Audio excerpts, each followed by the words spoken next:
Right now, I feel like I'm being beat with a stick every month. It's kind of rough. Yeah, what's the rent here? Oh God, I don't even want to say it online. It'll be bad. Yeah. Oh, are we on right Oh now? yeah, we're on. Oh, okay. I don't want to say because then some people would judge me and be like, "What is he talking about?" Yeah. Oh, that's fair. Yeah. No. I just want to complain about it. Yeah. No. Okay. Yeah. I wouldn't ask you the dollar amount of your rent if I knew that this was being recorded for quality assurance. Oh no, this is how I seem to like to start when I have a guest on.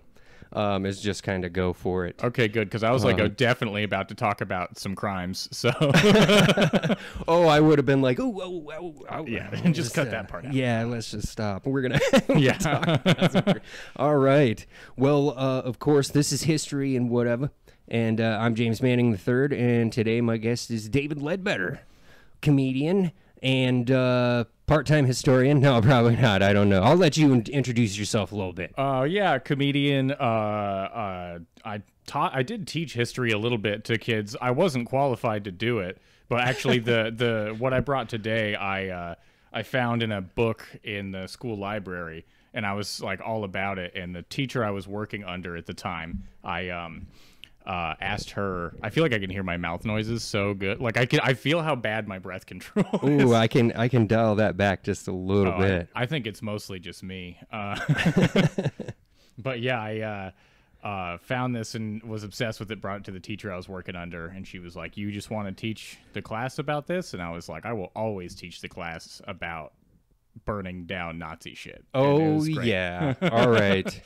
I remember you were like, I asked you if you wanted to do this, and you gave me one of two topics, and one of them was about fighting Nazis, and I'm like, I'm pretty sure that's the one. That's kind of the one. Yeah, you were like, oh yeah, either that or some political turmoil in Prague in the 1500s. Which one is David gonna pick? Ooh, that's actually very tasty sounding. We might have to do another one, but I'm interested in the story that you have today. So yeah. Why don't you break into it a little bit? Tell us about what's going on. All right. So yeah, what I was wanting to talk about today. So that's the a story of Knud Pedersen and the Churchill Club. It's the how the Danish resistance to the Nazis in World War II was formed, and yeah, it's a crazy story. Like it's absolute like one of the most inspirational things. Like I would teach all my students this story because it's always teach the kids to light Nazis on fire. Yeah, but, I'm so for that. Yeah, I mean, it's an important life lesson that I feel like they're not getting in their normal public school education. I know you should always be it's like say no to most drugs, but always say no to Nazis, right? Yeah, I mean, exactly. Say no to meth unless you need to stay up really late so you can get a couple more Nazis. then maybe just like sometimes a little bit just as a treat. Well, if you really... You got to stay awake, sometimes. Yeah, I mean, the Nazis are on it. They certainly are. Well, I've heard that's one reason why they swept through France so quickly, is because they just sort of were all high on meth and didn't need to stop or eat or sleep or anything. And they just rolled that way. Yeah, absolutely. I mean, that would do it. That's, if I'm going to invade a country, I might as well be high on meth. Yeah, I mean, you're going to do a bunch of other fucked up shit. Yeah, I mean, that's probably, if you were really counting it by, like, criminal standards of today, that's still, like, not the worst one by far, definitely. The worst one was speeding. Oh. Yeah. Yeah. Yeah. No regard for public safety, those Nazis. Anyway, so, yeah. They're clear and blatant jaywalkers as well. Yeah, that's the worst thing about them, for sure. No, yeah, the way that Denmark handled the war, though, is that when the war started, they essentially just surrendered pretty much immediately. There was like a little bit of fighting, but they basically got blitzkrieged. It was like a multi sort of pronged approach, but it was over pretty quickly. And so the person who Knud Pedersen, who started this resistance cell, they were, I think, 14 at the time when this started, and they just like weren't really into politics at all. And then one day there were just leaflets being dropped on their lawn, and they pick up one of the leaflets, and it's in like broken Danish, German, and Norwegian, and it basically says like Denmark is now a protectorate of Nazi Germany, and Oh. So then he got, I would say, pretty involved in politics. So I after would that. say, like, today it would be like getting an alert on your phone that says, hey, we're like taking over some shit, right? Like Yeah. you would just get, I know every once in a while I get an alert on my phone for like weather or other things, and it's like, what is going on here, Yeah, it's like if you got one of those and it's like, America, you are now in Canada too, the sequel to Canada. Yeah, I just wanted to relate that to our younger viewers, It's like when you look on TikTok and you see a guy, I don't know enough about TikTok to really make that joke. Yeah, oh, well, you just get like 30 seconds or a minute of someone's taking you over. Hey, welcome to our new thing we're doing here in your place. Just wanted to welcome all our new Germans. Yeah, okay. So they were not psyched about it, but that's the thing is a lot of Denmark was just like totally chill with it because there was a lot of money to be made by being a Nazi sympathizer. Like a lot of cafes and were like, they're serving the Nazis because they were on leave. Denmark was actually used as a place to like send German soldiers that were on leave from fighting in Norway because the Norway put up a huge resistance. And even when their army was beaten, there was just constant like bloody resistance fighting. And there wasn't really much of a resistance movement in Denmark at all. And so they would go and they'd fight like Norwegian guerrilla warfare, or they'd be on the Eastern Front, and then they'd send the Nazis to Denmark, and they'd be like, get yourself a pastry. It's great here. And well, it's like, well, would you like to serve pastries or do you want to get shot? Because they didn't really offer a whole lot. I mean, I'm not trying to sympathize with sympathizers, but I mean, that's what happened to, what was it, Belgium in the First World War?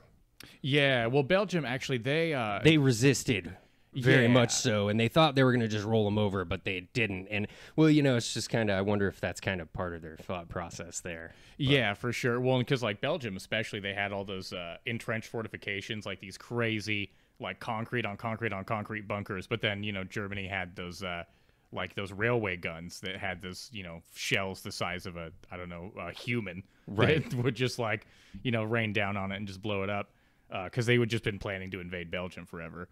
But with Denmark though, so this kid, so his father ran a monastery. He was a pastor, preacher. I don't know. They were Protestant, I think. It's hard to say. I read the book. I read a bunch of firsthand things. They talk about being Protestants, but then also they talk about like communion and cathedral schools. So it's unclear. I don't know enough about that stuff to really call that. And it also doesn't matter at all. So anyway, his father was some sort of church man. And well, I mean, the clergy played a bigger part in things than society does today, really. I mean, that would have been more prevalent to these folks. Like, right? Whether Catholicism was probably in the neighborhood too. yeah, and his father was very much anti-Nazi, and his father, like, whenever he brought a new friend home from school or whatever, his dad would be like, "Is this kid a Nazi? Like, if he's a Nazi, he's not allowed in my house." Which is probably the dad I'm going to be. Literally no change to the conversation. Can't have those Nazis sneaking into your house eating all your pastries.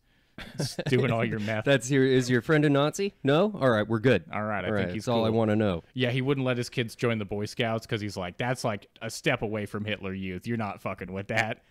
And so eventually they started. He was like, we want to do something to, because he wanted to install Norwegian conditions in Denmark, as in he wanted like all of Denmark to fight back against the Nazis with him. And so it was just him and his friends. At this point, they're in middle school, and they started out, they would just ride their bikes around, and, the Germans would put up signs in German because, they didn't speak Danish. And so they would go and they'd smash the signs, or they'd turn them the wrong way. And just so the Germans would get lost when they're trying to like resupply their bases and everything. Oh, and that's awesome. Yeah, just like some kind of Looney Tunes grade, like inconveniencing of the German army. But I mean, honestly, that's like a Sun Tzu thing to do. It's like, what can you do that doesn't really take much risk? And how can you be effective and cause mischief and mess with the ranks and stuff? That's cool. Yeah, and he formed this little resistance cell. At first, he called their first cell was called the RAF Club, named after the British Air Force, because they'd stay up every night listening to the British radio broadcasts about like the air raids that the British were doing on the Nazis, and they were like obsessed with Britain and just like the idea of actually going to war with the Nazis. Yeah, I bet. Yeah, it's a pretty cool thing to do. I mean, not a lot of shit that Britain has done has been super dope, but blowing up Nazis was definitely one of them. Well, they're kind of put into a corner about that, it seems. Oh, it wasn't for the right reasons, for sure. They didn't really seem to. It wasn't for the Jews. I know. Oh, yeah, I know. You look back at history a lot of times and you think, I really wish they would have done better, but obviously that wasn't their thing. So no, it wasn't. Didn't really wasn't a concern at the time, apparently. Yeah. But yeah, they were smashing stuff up, and every once in a while just kind of smashing windows and just doing some like very minor vandalism. And then his father moved him and his brother Jens to the city of Aalborg, and they got a monastery. They were all living in this monastery, and his dad would preach there. And so it's like a 1500s era monastery, just massive fucking stone building. And so they move there, and this kid starts making friends at his cathedral school, and eventually starts kind of like, hey, you hate Nazis too? Like, I hate Nazis. You hate Nazis? You want to hang out about it? And so they just sit. That's sort of how we met, I think. Yeah, that's exactly how we met, actually. Yeah, no, it's a great way to make friends. Yeah, it really is. You form lasting friendships, just this mutual hatred of Nazis.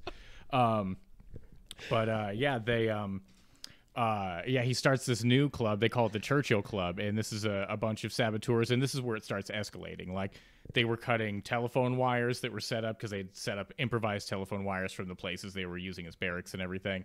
So they would find a place where they were low to the ground, and like the kids would start making noise and distracting the officers, and the other kid would just ride up and snip the line, and then they just go. Wow. And, which is like pretty ballsy, but it gets even crazier. It was to the point where they were doing all these bicycle raids so much that they tried to ban bicycles in Denmark. Like, Hitler himself signed off on trying to ban bicycles. So, like, Hitler hated Jews and bicycles. And bicycles, yeah, it's a list. He's like, you know what? We just keep making that list longer, and it's probably got wackier and wackier as it went. He's just like bicycles, pugs. Yeah, I know, right? Wow. People that say guesstimate. Yeah. Yeah, Okay, so, I mean, that's pretty ballsy, right? Running distractions, you can cut a phone line. All right, so what else do these guys get into? Well, my favorite story not my favorite, but one of the ones that the first time they got like confronted by Nazis, they were riding through town like looking for just shit to fuck up, and signs and whatnot. Yeah, signs, telephone wires, what have you, and then they see this Danish woman flirting with a Nazi officer. And one of the kids called her a field mattress. And like, I'm not for slut shaming, but holy shit, that's a solid one. That's wow, yeah. A field mattress, because it's so evocative. Like, exactly. I bet you it sounds better in Danish as well. Yeah, I should have done the research to find what. Well, it's all right. I'm pretty sure most of the listeners would prefer field mattress. I think I'm going to use that one. Yeah, you fucking field mattress. I like it. Yeah, because we've all seen a mattress in a field. Yeah. I mean, or is that just an Oregon thing that you just see a lot of abandoned mattresses in fields? I bet you there's, mattresses in fields all over this great country. One of my favorite things of USA, home of the field mattress. Field mattress, USA. We're the fighting field mattresses. Oh, just a moldy mattress in a field on the flag. All right. Yeah. Okay. And that was kind of what they would just kind of heckle Germans, and then other times they would go out like explicitly for sabotage. And at one point they saw a pistol sitting on the passenger seat of a German car that was it was only guarded by one guy, and they could tell it was unlocked. And so what they did was they found these kids playing soccer across the street, and they waited for the ball to kind of come in their direction.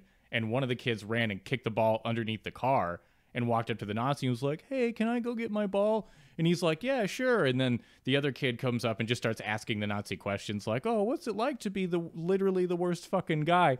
And nicer questions, but just kind of distracting him with his childhood whimsy.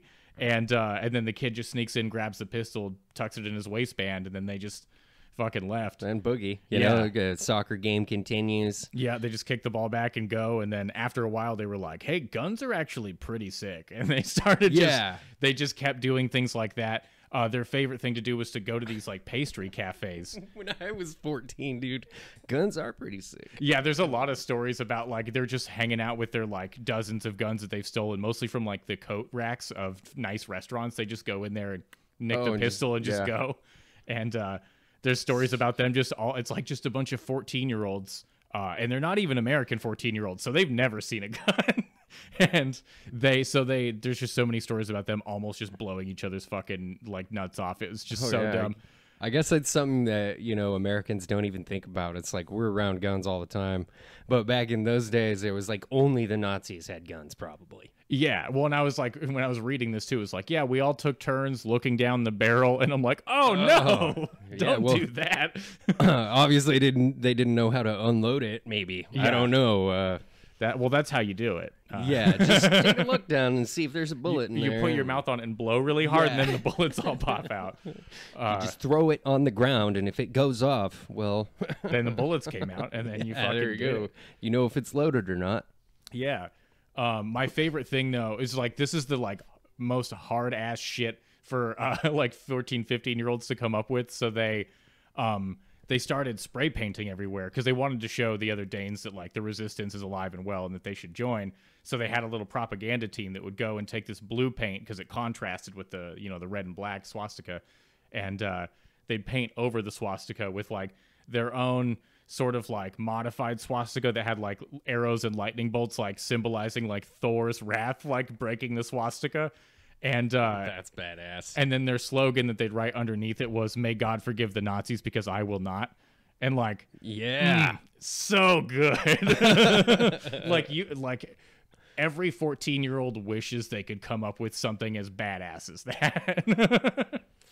Oh yeah, that's actually some brilliant stuff. Well, and I love it too because it's like you're doing what you can as a 14-year-old, you know, against like this quite literally empire of darkness, you know. Yeah. Well, and that's the crazy thing too, that like the part why I love the story so much, because it's 6 middle school children that are just like, we're gonna fight the whole Nazi army, even though they're all blonde hair, blue eyes, they look like the Ubermensch, but they're like, fuck Nazis because fuck Nazis, and that's like, and that's as far as that needs to go, and so they're taking on the whole Nazi army. I mean, clearly that works for us. I mean, just straight up fuck Nazis, you know. Exactly. That's and it's like these are just regular kids, you know, put into an extraordinary situation.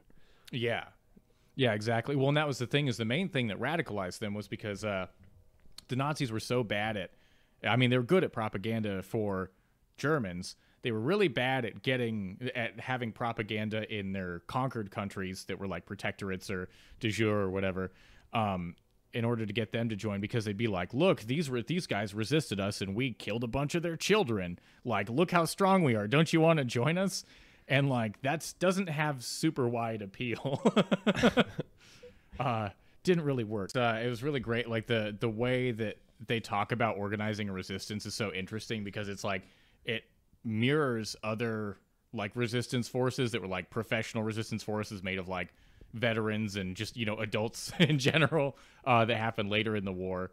And just like the way he talks about it, and it's like crazy because this is, you know, this kid was like 16 at the time. He's like, you know, someone could talk big in a room, but you get them into the field and they panic, and you know, they can't handle themselves in the shit, and like some things never change, huh? Right? Yeah. And my favorite thing though, so there's a kid that they nicknamed the Professor. Apparently it was like real weird, shy kid, didn't really talk much, but it's just like a really great physics student, and he was such a good physics student, straight A's his whole life, that the school gave him unsupervised access to the chemistry lab. And the only thing we know about him, because he didn't fucking say anything to anyone ever, but he hated Nazis and he was good at chemistry, and that's a great combination. Wow.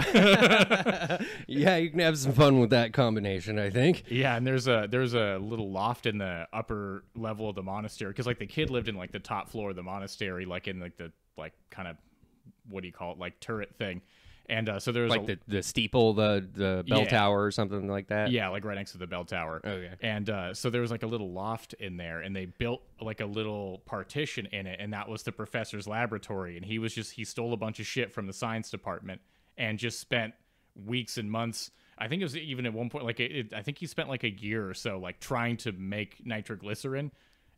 And just trying to make bombs and shit. He just wouldn't talk to anyone. Just sat up in the loft, just making bombs. Well, when you find something you love, you know. Yeah, exactly. Never work a day in your life. Well, everybody has their thing. You know, everybody has a way to be useful. Yeah. Talking wasn't his thing. Yeah, exactly. Talking wasn't his thing. He wasn't great at sabotage, but he also wasn't great at making nitroglycerin, to be fair.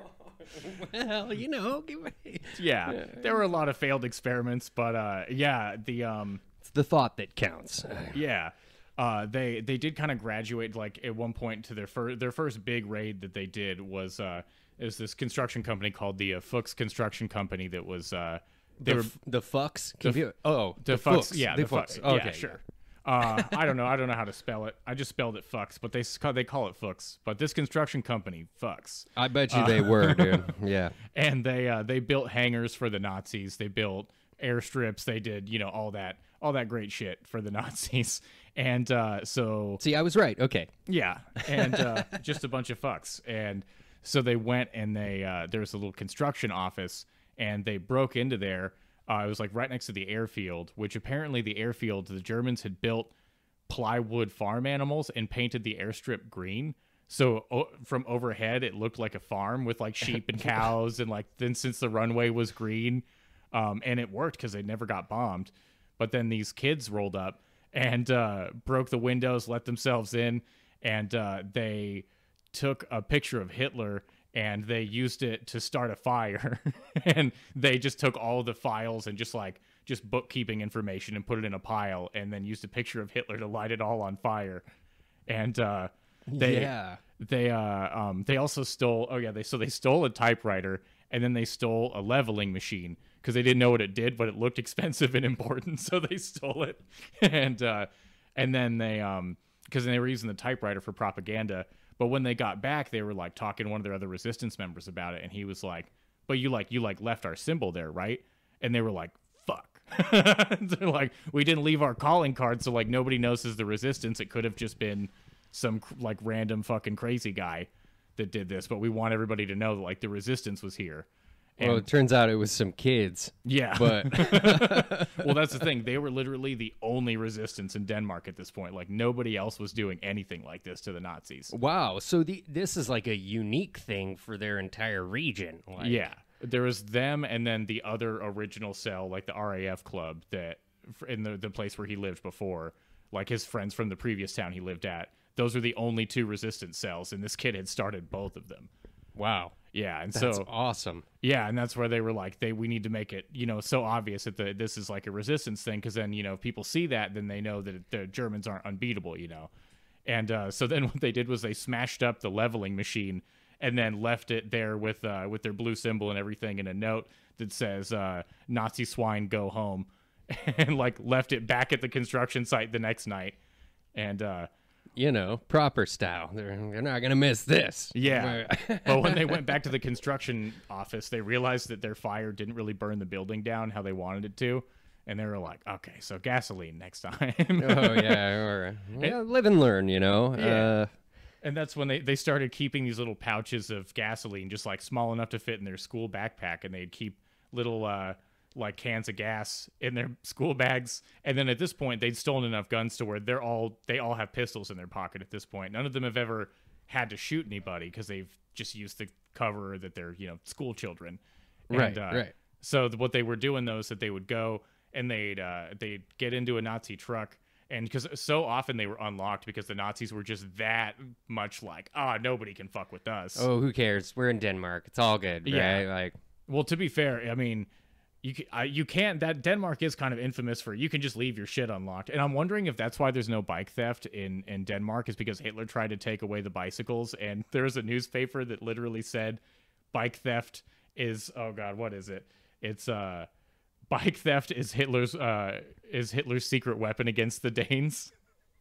And so I'm wondering if that's still why nobody steals bikes in Denmark, because they're like, I ain't no fucking Nazi. You know what? We need to put those up around Eugene here, because if we did, I think that maybe they'd think again before stealing the bikes. Yeah. I don't know. Maybe they'd just think about it. It's like, well, I don't want to help Hitler out. I don't want to be Hitler's secret weapon. I just want to be like a regular kind of shitty guy. I don't want to be like the worst. I'm just trying to do petty theft. I don't have anything against Jews. Yeah, I don't know. I kind of think of it like, I don't have a home security system, but I would like the sign outside. Yeah, exactly. If you steal my bike, you're literally Hitler. Yeah. Dude, there's several Hitlers that have taken upon me. All right. You got visited by a couple of Hitlers. Yes, multiple actually. Speaking of which, another thing they did that was hard as fuck is they would leave like death threats specifically directed at Hitler, Hermann Goering, and Joseph Goebbels. Like they'd literally be like, "We coming for you, motherfucker!" Like that is awesome. Specifically you. Well, I just love how well researched they are. Like they're doing things that are smart. They're trying to cause what ruckus they can. Being 14 in that time frame, like. It's not like we have now access to information. Exactly, it's like, and they're doing well with it. It's like, I wonder if they got a hold of Sun Tzu's The Art of War and subterfuge. It's great. Yeah, because that was the thing is they were just doing constant hit and runs. And that's the thing is all of these raids took place in broad daylight, all except for like one or two, because they all had curfew. Like, because their parents, not because there wasn't a Nazi curfew, their parents wanted them home before the streetlights came on. Well, actually, if you can get away with vandalism in the broad daylight, it's probably the safest time to do it. That's the thing is because they were saying that there's like double the amount of guards in the middle of the night. To enforce the curfew, or to be out there just in case. Like, yeah, because like nighttime is where people are going to steal shit, but they don't expect it in broad daylight from a bunch of school children that are just like pulling like con man level shit on them, like misdirection and yeah. Or like, there was a couple where like they needed to get a guard away from a telephone wire. So like one kid would hide in the bushes and like make a weird noise, like Metal Gear Solid style. What was that? Bushes, right? Yeah. They go investigate and then just run up and clip it, right? Yeah. That's so good. And then there was another thing where they would have like there was a couple kids they had that were like a little younger, just very unassuming. And the kids would come up and just start asking questions about like, like just kind of pretending like the kids thought, soldiers were cool, like a lot of kids do. Right. And so they're just kids being cute. And so the soldiers would go over to talk to them and they'd lean their rifle up against a bench or a post or whatever and walk over to the kid. And then they just have another kid run up and just grab the rifle and take off. Well, it's like then oh man, that's got to be a rough one to explain why you don't have your rifle, right? Like, yeah, I feel like that's why they were able to run that con more than once, is because it was just a lot of Germans that were like, no, I definitely didn't get robbed by two school children. Yeah, I don't know what happened to my rifle at this point. Yeah. Dude, this is so great. It's like, there's things in history that are just extraordinary, and it's things that you wouldn't even think about. Like, you would never imagine this scenario unless it was real. Yeah. And the amount of risk that they're taking, and it also kind of, because I don't think I would put it past the Nazis at this time to just be like, oh, it's time to make an example of you, pop, exactly, pop, you know? It's like... And because they were doing that shit in France, if they'd catch a resistance kid, that's the thing is, like, there were kids in the resistance that were, 15 or so, and they'd execute them publicly.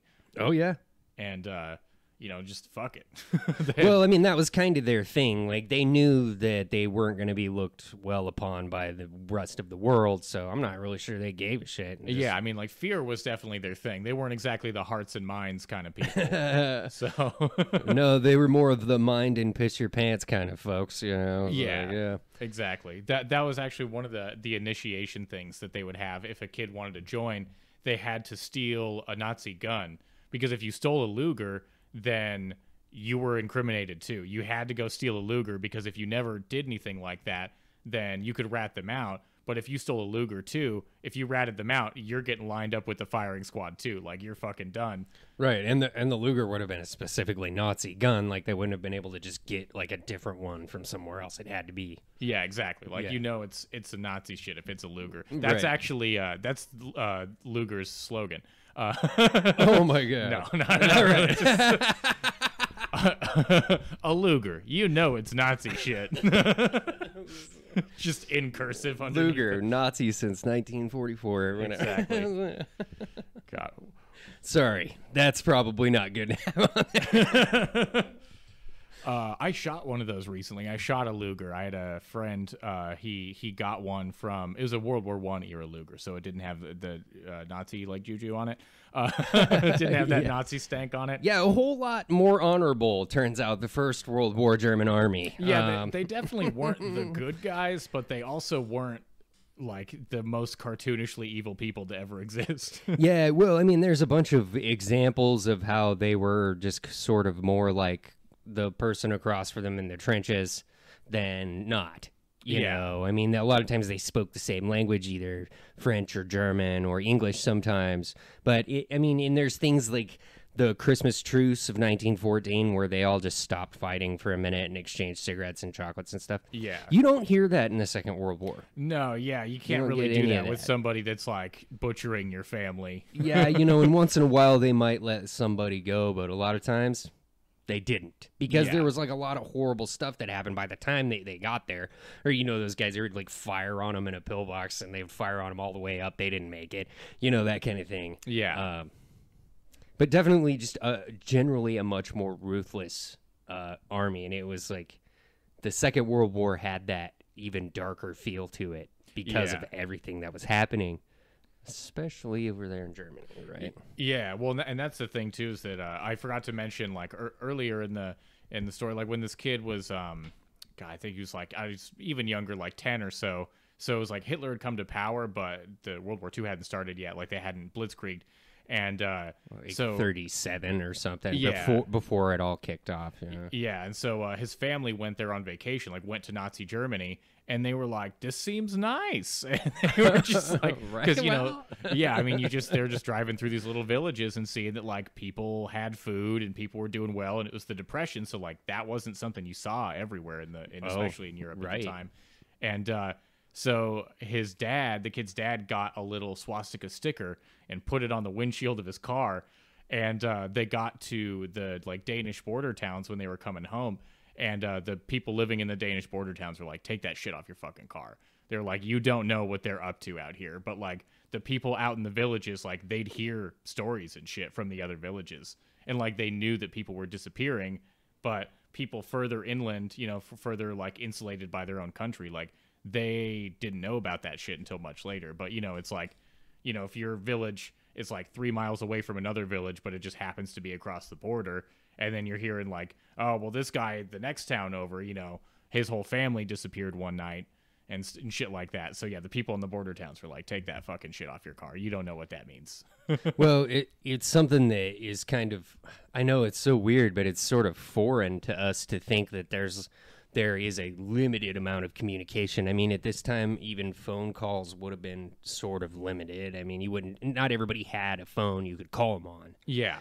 So your information was limited to the sphere at which was sort of the neighbor from the next town sphere. Yeah. Where you could get some information, because there's no, like, probably not very many news broadcasts, especially nothing about like, oh, the Nazis are doing this today in Germany. Yeah, exactly. Like anything that you hear about the Nazis is probably from the Nazis, and they're not going to be like, here's how many Jews we rounded up or whatever. Yeah, it'd be like, everybody's eating so well here or whatever. Yeah, exactly. It'd just be that good old propaganda bullshit. They love that. Fucking. But anyway, so back to hurting Nazis. Right, so hurting Nazis.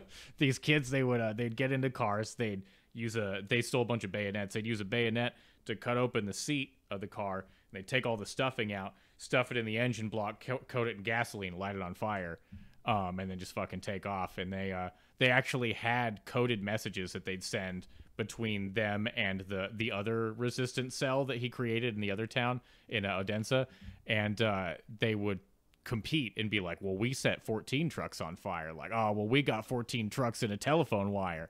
And like, they were just like, but it's all in code.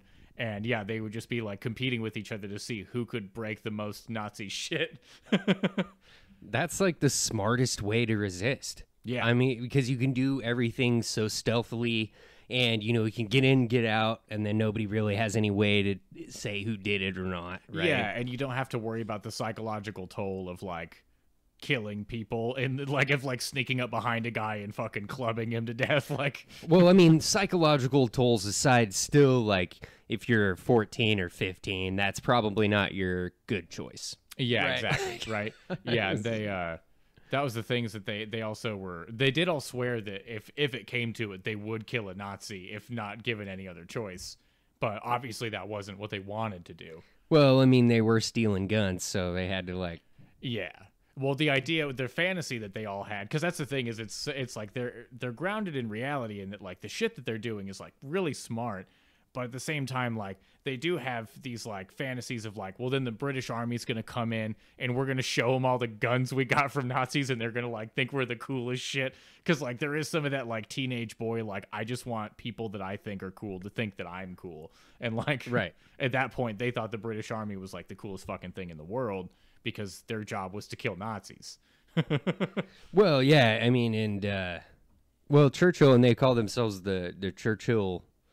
The Churchill Club, or as the Danish say it, the Churchill Klubben. The Churchill Klubben. Well, I mean, that's... Churchill was probably one of those figures that made it onto their radio. Yeah. So they knew of this guy who had been fighting against the Germans for a long time, and now he was, the Second World War was just sort of where he got to shine more, I think. Yeah. Because the first he didn't do so well. Yeah. Yeah, he didn't like to talk about that part. Yeah, he likes to. Yeah. But I mean, it still kind of does show like their realm of understanding, kind of where they're at. Like they're just trying to resist, whereas like everybody else kind of just knows they're beaten. It's like, we have nothing here. It's like, what do you want us to do? Yeah, exactly. Because I can't imagine that they had any sort of military that would have stood up to them in any way. No, and I mean what Denmark had done at the time too, before they surrendered to Germany, like before they basically declared compliance, the king of Germany, or not the king of Germany, the king of Denmark, Christian X, and the prime minister, who had a less catchy name, they got together and they burned their entire fleet, just like fully destroyed all of their ships before they surrendered to Germany. So, just so that the Germans couldn't use them. Yeah, which like, as much as it sucks that they like fully became a protectorate of Germany, like that's pretty solid. Like they just busted all of their military assets that could be reappropriated. Well, I mean, once again, this is sort of just like the tale of these teenagers. I want to say kids, but they were doing some pretty manly, ballsy ass shit. Like, yeah, right. Like you gotta be able to get, anybody who's gonna participate in that kind of thing. I mean, even on some level, if you're a kid, you still understand that you're in grave danger, and that what you're doing is much more than fucking around. Yeah. And it's just such an interesting story to hear that it's like, well, they know, everyone else seems to know that they're beaten, but yet they could be doing this stuff. I mean, and this was it for the entire period of the war during the time that they were occupied. Well, see, that's the thing, is that they were definitely started it, but because of their efforts, other resistance cells started to form, because they were like, other people are doing it, like there's other room for more resistance. Actually, their like biggest high profile thing, actually, the Knud, his brother, who was also part of the Churchill Club, his brother was older, and so his brother graduated and was part of, he's like working at the factory. He's part of this model airplane club, and he's building model airplanes at the model airplane club, and he's talking to some guys, and the other guys are talking about how they're not a big fan of the Nazis either, and so he's like, I like these guys. He's like, hey, so like, just saying, like, I know some guys that also don't like Nazis, and then it's crazy because he's like, yeah, like I'm part of this group that also fights the Nazis, And the dude he's building model airplanes with is like, oh, that's cool because we stole about 5 or 6 mortar rounds and we don't know what to do with them. Do you guys want them? Oh. And so he just gives them this big ass duffel bag full of fucking unexploded mortar munitions. And that's when shit really kicks off, because then they hand that shit to the professor. Oh, I was just gonna say the professor's gonna love that. Yeah, right. no, he was like, everyone's like super excited about it, and Put him up in the tower, and everyone, get away. Because that was the thing in this. So he's taking these mortar grenades apart, and he's trying to figure it out. And he's like, well, what I'll do is I'll get the explosive powder, because we don't have a mortar tube. So he's like, I'll just get the explosive powder out, and then we'll make bombs out of that. But he's trying to take them apart. He takes them apart. There's no powder in it. And he's like, okay, I don't fucking know how this works. And so he's trying to figure it out. And then he sees this little metal disc. And he's like, I wonder what this does. He separates it from everything else. And he puts a match to it. Oh, no. And it was magnesium. Right. And so it burns super hot, super bright. And they were like, all right, fuck yeah. Arson just got fucking kicked up to a new level. Oh, well, I mean, with that, you could, like, melt through an engine block or something, That's really hot temperatures once you get magnesium going. Yeah, and that's the thing. So they found that, and they were just using, essentially, they didn't really have any sort of, there wasn't a lot of finesse to this. They just took all those magnesium discs, and they used those as explosives. They would just, well, not as explosives, but as ignition sources for if they wanted to, burn through something. Well, yeah, and you could probably cut them up and use pieces of it. Exactly, yeah. So that's for what shavings. Yeah, and then so that's what they ended up doing too. Is they went to a train car, and I think this is like the one that made them kind of famous. Is they went to this train that was like stopped on the tracks. It's like the middle of the night. They go to this one. And this is like their most high profile. Like, if we get caught, we're getting like fully shot on sight. Oh, for sure, killed. Yeah.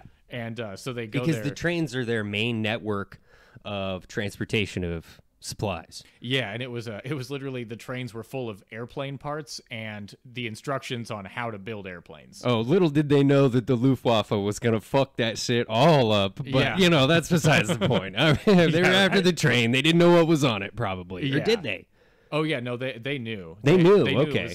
They had heard a rumor that it had airplane parts on it that were going to destined for Germany, and so they got on there, and they got a bunch of just paper and shit together and threw the magnesium down, and he threw a match into it. He says he threw a match and then jumped out pretty much in the same motion. But before he hit the ground, the entire fucking train car's on fire because the magnesium just caught the plane wings on fire, because they're not very flammable, but if you have something that burns 1,500 fucking degrees, that's gonna catch fire. Well, it's gonna start burning everything around it, and then that'll start burning, and and there's probably fuel or maybe kerosene or oil around, just things like that. Yeah, and they burn this entire train down. There's just the only thing left is just their fucking symbol on it. And that's badass. But I forgot the best part. So when they're trying to figure it out, they're crawling up to the train. It's middle of the night. They're crawling through the bushes, and so they get over there, and there's this couple sitting there, just a random Danish couple, just making out on this bench near the train yard. And they're like, we can't have randos just watching us do this. And so they're like, what do we do? And so what they started doing is they're like, we have to get these people to leave, but we can't tell them what's going on. We can't make them suspicious.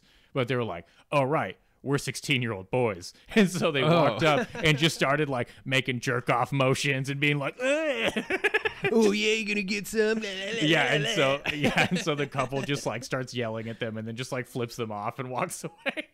Oh, and they're like, mission accomplished. Yeah, exactly. They're like, we got it, boys. They had no idea. They probably thought about it when they heard the news. They're like, we were there. Yeah, they're like, was it those douchebag teens?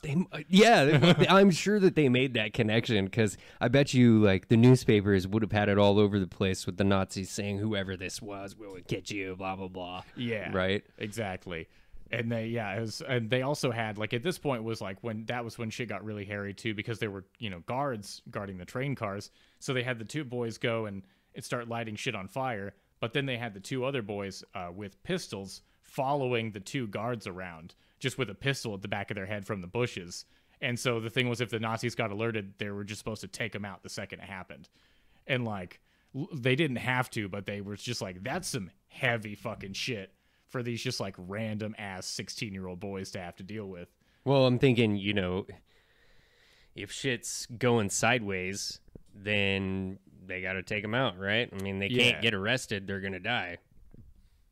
Yeah, right. Like, exactly. They just like had to do it. And there's a couple situations like that. Like when they were sabotaging cars, they were like, well, if this is before they had guns, they're like, if they're sabotaging cars, then if the guard turns on you, there's another guy hiding under another car, and his job is, if that Nazi turns around, jump out from underneath the car and just use a piece of rebar, just fucking cave his head in. And they all drew straws for who had to be the one to have that job, because nobody fucking wanted it. Yeah, that's the roughest job. Yeah, and so they ended up scrapping that job because they were like, this is a lot. Well, and it's kind of like one thing to think about it now, being 34 years old. If I decided to do something like that, it'd be like, all right, here we go. But at 16, I don't know where I would be. It's like, obviously I've never dealt with the things that they were dealing with, but wow, at 16, that's got to be like, you're still not developed enough to be real strong at that point. Yeah, that's not going to be clean for sure. Like, you better make sure that you hit this dude hard and a few times, because if he turns around, that's also your ass. And everyone else's, too. Yeah, like everyone's getting hung in the public square. Well, and you're 16-year-old, so you're probably going to squeal. Yeah. I mean, let's be honest here. Yeah, they're not exactly, criminal masterminds. Like they're pretty damn good, but I mean, geez, that's just a lot to think about for a 16-year-old mind, Yeah. Well, and that was also the thing, too. The reason they scrapped that job wasn't because it might have involved killing a Nazi. It's because they're like, we can't hit him in the back. Like, that's dishonorable. And, like, that, which... Gotta love that. Gotta love that. Which, like, that's a good kid. But that's also the thing, is that you realize now that, like, knowing, even if I was 16, knowing what I know about the Nazis now, at 16, I probably still would have been able to just, like, if it was me or if it was my best friend's lives or caving in a Nazi skull, wouldn't have thought about it. But that's because I know I have the modern view of what the Nazis did. But, like, they didn't know that shit. They were just an occupying police force, and, like, is how they perceived them. And, like, they didn't realize the extent to the fucking shit that they were doing. Yeah, they probably didn't. I wonder how much they heard about things that were happening. Like, because they're not in a place where they're seeing the bombs drop on them. Like, did that go through the end of the war, too? Were they a protectorate of the Nazis right up till the end? Or was there, like, fighting with the forces that came in with the U.S. and British? And They did have the British come, and they liberated, I think I'm fairly certain it was the British that came and liberated Denmark, like, pretty much right as the war was already pretty much, done for. But yeah, they were a protectorate almost until the end, because Denmark and Sweden and Norway, actually mostly Sweden and Norway, are iron-rich countries. And so the Nazis, that was like a huge thing for the Nazi war machine, was getting that iron out. And Denmark was their port that they would use to get that iron, into the mainland, and like, into the North Atlantic and out. And so they would, that was like, well, it was not I say the mainland. It's not really an island, but there's too much sea ice up north to really go any other way besides using ports in Denmark and then transporting it by land. Right. Well, I mean, at this time, it was like you could try to do trucks, but you really you have so much that you can't move it by truck, because trucks aren't even that advanced. Like, I don't know that would be feasible, right, to use the roads. Yeah, exactly. Like, there's not enough infrastructure, as well as you'd have to drive, like, through the Eastern Front pretty much at that point. Oh, and well, like that wouldn't have been great. That's not going to happen. Yeah, that's not going to work. The Russians have something to say about that. So you're either going through that way to export to Germany, where the main manufacturing of the guns and things that use that iron is, and they have to go sail around to another seaport in Germany. Right? Yeah, they would, or at least go to a port where they could put it on a train that it could get to. Yeah, I think they would use the rails in Denmark. They would use the ports in Denmark to get it from Sweden, Norway to Denmark, and then put it on a rail. And I wonder how many people listening are just like, fuck yeah, the infrastructure and logistics of transporting Nazi iron. This is what I'm here for. Well, it's like the conversation's going to go how it goes. It's true. And, I'm hoping that we're going to get a couple of different crowds. I'm hoping that the comedy crowd will come in and listen to this. And then also we'll get some people who are into history. Because, I mean, this to me is real life history. It's like we're not only bringing back the memory of what happened in these days, but we're also keeping it alive in an oral tradition, which I think is important also. Yeah. Well, and that's also why I would teach this story to my students so often, is because it's just like these. Well, and also like just kids these days. Like the American public school system does a horseshit job of teaching kids about the Holocaust. They'll teach them about Pearl Harbor because poor glory. America. But yeah, like, and then they won't teach them about the fucking Holocaust because that's doesn't fit the narrative. Yeah, that's too much for the kids. You don't want to tell them the truth. Yeah. I mean, well, and I'm a product of the public school system, and there's times when I'm doing research and things and just learning about history, because once in a while I like to do that. But I kind of check my memory banks and I wonder, geez, why isn't there anything there? Like, I'm looking for this subject and I've never heard of this. Yeah. Well, actually, this was it's a story that's like, it was mostly the writer of this book where I got most of my information from is an American, but he was on vacation in Denmark, and there's a Denmark like Nazi resistance museum, and he was like, fuck yeah, sounds like a great way to knock out an afternoon. And he went there and he heard this story and he's like, why have I never heard this before? This is crazy. And it's just not a story that's told outside of Denmark very often. And he eventually there's actually not a lot on the internet about it either. But I guess that also speaks to like this dude Knud Pedersen, like that's some primo resistance shit. The first rule of a resistance is you don't talk about the fucking resistance. But yeah, and so he eventually got an interview with this guy, and it was like kind of as this guy was like dying of old age, and because the guy was like, no, like you need to come over now, like fly from America here, stay at my house, and the writer stayed there for like 10 days. And they just like sat in his office and he just told the story for like 10 days straight. And just like eventually got this guy to get the book together. And that was in like 2015 that this guy got this story. So this is super recent. Whoa. So do you have the name of the book?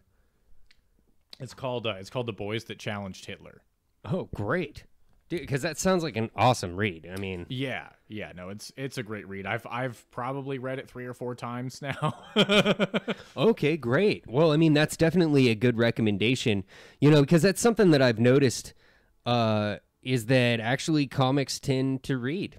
Yeah, it's weird. I didn't really expect that. Like, I figured maybe they're more focused on writing, but it makes sense. If you write, you read. I mean, yeah. Well, and at this point, it was the reason I found that book. Like I said, I found it in the school library, or like not even in the school library. It was just like the books that this teacher had, just like off in the side of their classroom for a kid that didn't have their library book or whatever. And I was just like, oh shit, like you got a book about fighting Nazis? And this is my shit right here. Yeah, I was just like, I was proctoring some like end of the year state testing bullshit, which is the most boring thing for a student or a teacher, because like nobody's doing anything fun. I just have to sit there and be like, don't cheat unless you do, in which case I don't fucking care because this is bullshit. Yeah, like, it's like I'm only supposed to tell you that you shouldn't. Okay. Yeah, exactly. Whatever. Yeah.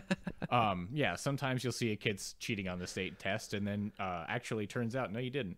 Yeah. Well, that thing's kind of a piece of shit anyway. So does it really matter? Yeah, just like it's all just like the tests are just created by these corporations that have lobbyists that like lobby the government to make these the defining marks of whether or not schools get funding. I need like Papa needs a new fucking paint job on his office, so I didn't see you cheat on this fucking test. Well, and it's so weird that like our school system, like there's always money to fight people, but there's never money for more school stuff. Like, and that doesn't make sense at all, because it's like, could we just buy like maybe 4 less drones this year and we could pay for all schools in America? Or yeah, well, and like that's also why I was so interested in teaching this, is because like teaching these kids that like I mean, when I was teaching these kids about the Holocaust in general, I remember one of my students went, well, they should have just called the police on the Nazis. And I was like, my brother in Christ, the Nazis were the police.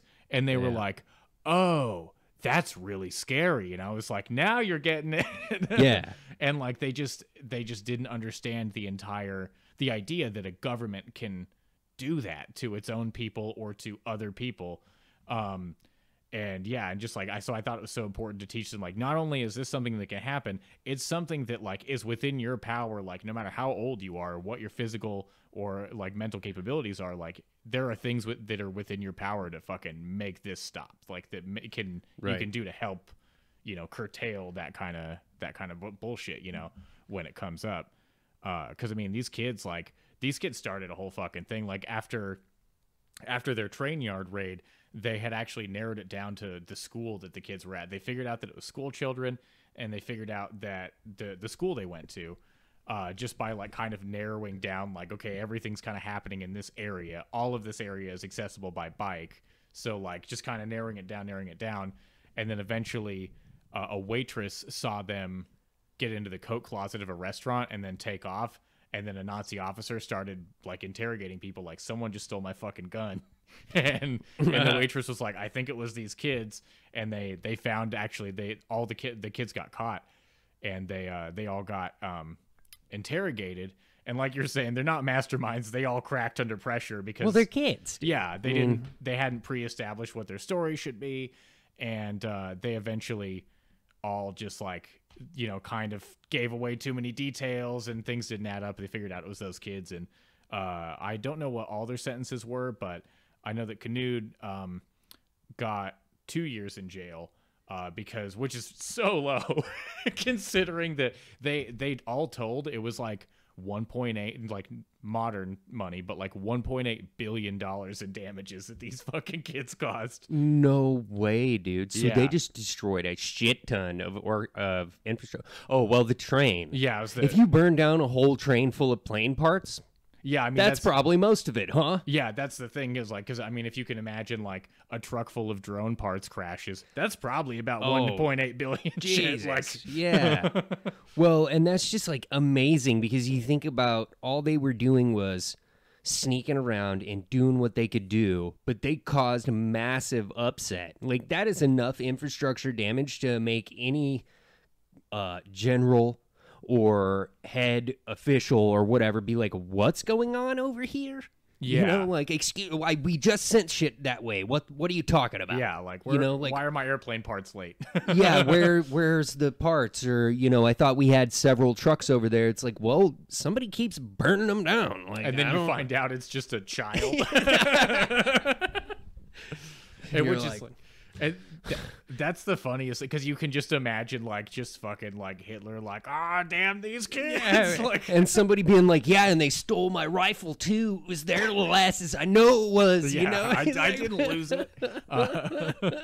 Well, yeah, I mean, at one point they saw an MG42 in like a Nazi's bedroom, but he had the window open, and they fucking jumped in there and snuck in and grabbed the MG42 and just like put it in the little like back carrying area of their bicycle, and just like wrapped it in raincoats and just fucking took off with it.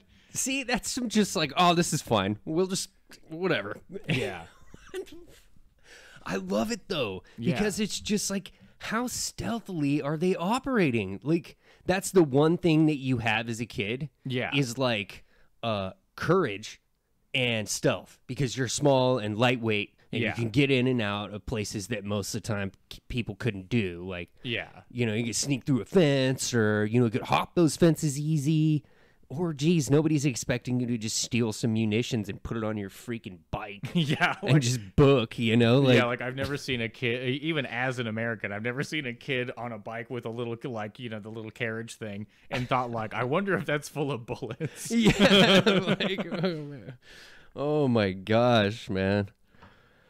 Oh, well, that is a super fun subject, and the boys who challenged Hitler. Yeah, yeah. Oh, and also to end the story, so yeah, obviously they weren't executed. It's a whole international incident. Like, Denmark fought to keep them from being executed. Hitler wanted them executed. Like, Hitler weighed in on this personally, And Well, like, yeah, he's like wasting his money personally. yeah, and like He's a dictator, you know? yeah, so he thinks he feels like it's his money. And so they Denmark fought to just keep them in jail, and then after a couple years they released them. And I don't know who I want that lawyer. Holy shit. Because like the war was still going when they got released. Because then Knud, everyone else was like pretty done with resistance shit, and also resistance groups didn't want them near them at all because everybody knew who they were. It became a national story in Denmark, and but Knud kept smuggling guns for the Danish resistance that popped up after he went to jail. Because also a lot of Danes saw like, we were too chicken shit to resist, but this child went and cost the Nazis $1.8 billion. Like, what do you think a bunch of us that are really pissed off could do with a bunch of like guns and time and free time? Well, I mean, imagine there could have been so much that happened there. But this is like an example of one of those extraordinary people. It was like, not only does everything need to be in the right place in time and history and like when you were born and all that needs to be in the right spot. Yeah. But you also end up with this guy, Knud, who was kind of like a leader of this resistance as a child. Yeah. It's just a formidable human being. And, you know, it's kind of like I can only imagine what it was like to have the Americans and the British and like the Russians all up your ass. And you have to deal with some kids who are fucking around in a protectorate who's not bothering you. Yeah. But yet it is costing you a lot of money. And it's like, well, I have so much else to deal with. Maybe he was a little bit impressed. Yeah, I mean, honestly, because Like, you know, took a little mercy on him because he's like, these guys are actually. well, and I think also it was a huge political move too, because if he because everyone was like, this kid is fucking badass. All the Danes thought he was cool, and already it was sparking more Danish resistance. But can you imagine if they fucking executed him? Like, Denmark would have been like, that's our boy. Like, you fucking killed our boy. We're gonna kill all of you. Like, oh yeah, Denmark that definitely would have. Well, and at that, so what time frame we're talking about through the end of the war, and you know, towards the end of the war, they could not handle any more. So it was probably that's what saved his ass. Well, yeah, because let's see, he operated their group operated from 1940 through basically the end of 1941.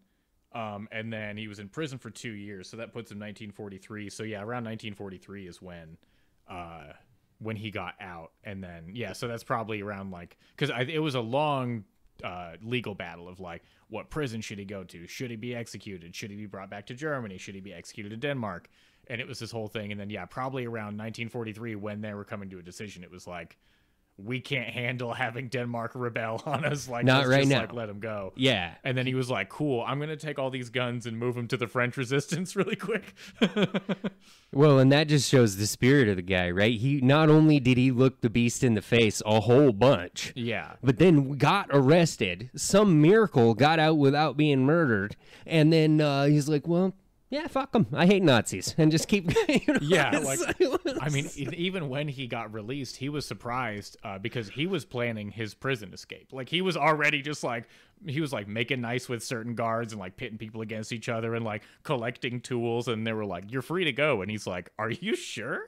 Like, he's like, well, this is not what I thought was going to happen. yeah, it's just like, I mean, okay, but I mean, like, that seems like a bad idea for you guys. Yeah, I mean, yeah, sure, dude. You know I'm going to go out and cause some more ruckus, right? You know that. Like, yeah. I'm gonna make you regret it. I love this guy. Yeah, and then after that, he just like became like an art collector and like an art professor, and just like, I think he like helped run like an art library where you can. This is a weird ass thing that's just unrelated to Nazis, but he ran like an art library where you could just rent a painting, and just keep it in your house for like a month, and then if you liked it enough, you could buy it. But if you couldn't afford to buy it, you could just like have like a beautiful original painting from like well-known artists and just keep it in your house. Yeah, well, I've heard of others who have started businesses similar to that, and it's actually a pretty good idea, you know, like, because I mean, if you think about it, you don't really want to, you know, buy one of these pieces of art because they cost so much. Yeah, but it would be cool to just like have a different one on your wall every couple months or whatever. Yeah, exactly. Well, just a smart guy all around is what we're getting at. Yeah, exactly, He's yeah. like, oh yeah, in my youth, I used to fight Nazis, but now I trade art. Yeah. I like to bring art here. Right? All right. Well, thanks to David Ledbetter for coming on History and Whatevea. This is definitely a fork around and find out episode because I had no idea about this, but I love learning, and what a better way than to hear it from a comic. For sure. And I get to sit here and make really dumb comments about people who are extraordinary. I think that's really what it is. That's what it's all about. Well, I mean, really, you think about it, this guy wasn't necessarily like a big military conqueror like an Alexander the Great or anything like that, but I would say that Sun Tzu would be a proud. Yeah. Because I'm sure, I mean, the book existed and might have been translated into German at that time. And if they did get a hold of it, which would be very odd. Yeah. Like, that would be very odd in the time frame. But, I mean, a lot of those things are right out of that book. Yeah. You know, and it's very smart, and I'm glad that they made it out without... Were any of them executed, or did some of them just have to serve longer terms, or... No, I don't think... I know the specifics on each of their terms, but I know that none of them were executed. And then, yeah, I think he was the last surviving one of all of them, because, yeah, he died in 2016 or something. So, like, a year after he gave the interview that created this book. So, like, I'm so happy for this author actually, like, got there and talked to him in time. And I think that's why he did that, is because he knew that, like, he didn't have much time. And he was like, I got some fucking wild-ass stories that need to be told right now. Yeah, I'm sure that talking to this man must have been a great honor. And, yeah, I can't wait to check out that book, man. I really got to look that up. Yeah, it's on Audible and everything, yeah. Yeah? Great. Yeah. All right. And it was the boys who challenged Hitler. Yeah. Right? Oh, yeah, that's awesome. Well, all right, Dave, man, thanks. I think we'll wrap it up here, and what a great story, man. I appreciate you bringing that on the show, and we'll have you back on. Hell yeah, sounds good. Hey, go ahead and drop me a line. jm3e.pod@gmail.com. All right, thanks for listening, you guys. We'll see you later.